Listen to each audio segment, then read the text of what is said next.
Hey, good morning, Chris, or good afternoon, Chris.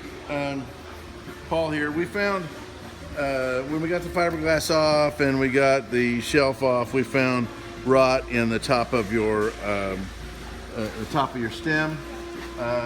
You actually have kind of sort of two stems. You have this one that's decorative that creates your bull nose, and you have one that is that really is tying the bow of the boat into the rest of the boat.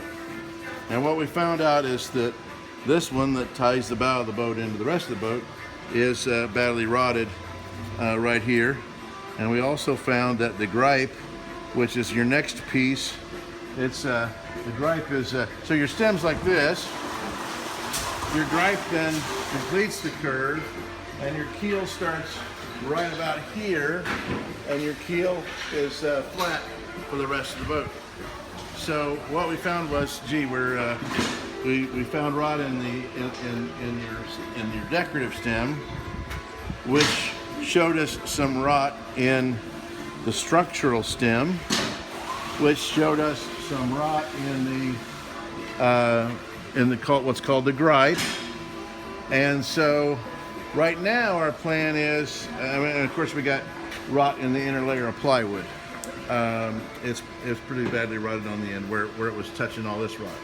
So while this thing held water very well, it actually is exhibiting quite a bit of rot. So the question is, now we can continue to peel this back and peel this inner layer off and peel some planks off and replace the gripe, and it appears that the keel is okay, and that we wouldn't have to go any farther, and we put this back together as a conventional bottom.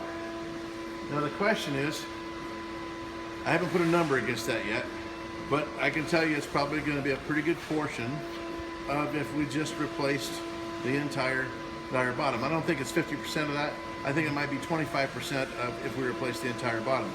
The other question is, if you're talking about keeping this boat, passing this down through your family, but keeping the boat long term, it then becomes like, okay, well, do we want to repair this area, and then maybe 10 years from now, maybe 15, maybe 20, but some period of time, you know, we're obviously have used up part of the life of your bottom. So how much risk do we want to take on the rest of the bottom? We just want to go ahead and bite the billet and put a new bottom on it. That's the question I've got for you today. And I want to get what your thought process is. You know, we'll, you know, if you want us to investigate further, if you want to make a decision now, you know, let me know what you're thinking when you see this, and we'll talk to you soon. Thanks, Chris.